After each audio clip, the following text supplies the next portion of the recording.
জাতীয় দলের টি-20 ফরম্যাটের কাপ্তান লিটন কুমার দাস, যার নেতৃত্বে দারুণ ছন্দে রয়েছে বাংলাদেশ। টি-20 ফরম্যাটে বড় বড় দলকে চোখে চোখ রাখার সাহসটা রাখে লিটনের বাংলাদেশ। তবে লিটনরা খেলতে পারেনি নানা কারণে টি-20 বিশ্বকাপ খেলতে না পারা নিয়ে এখনো উত্তর নেই লিটনের কাছে। তবে বিসিবি আয়োজিত পডকাস্টে জানিয়েছেন তিনি, আগের বোর্ড থেকে প্রায় নেওয়া হতো না ক্রিকেটারদের মতামত। বিসিবির আয়োজিত পডকাস্ট 4 ছক্কাতে বিশ্বকাপ না খেলা নিয়ে বুক খুলেছেন লিটন জানিয়েছেন তিনি অনেক আগেই ভুলে গেছেন বিশ্বকাপ না খেলার বিষয়টি। তবে শুধু এই নয়, লিটন জানিয়েছেন তিনি প্রস্তুত ছিলেন তার দল নিয়ে, মাইন্ডসেটটাও ছিল খেলা। তবে কিছুক্ষণ খারাপ লাগার পর তিনি নিজেও মুভ অন করেছেন। লিটন জানান, কিছু জিনিসের উত্তর কখনোই থাকে না, বিশ্বকাপও এমন একটা জিনিস।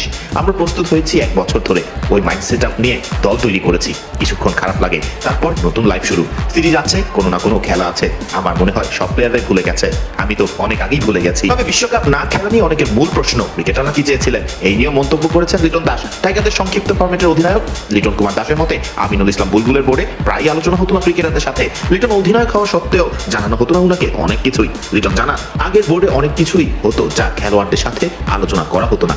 অধিনায়ক হয়েও আমি অনেক কিছু জানতে পারতাম না।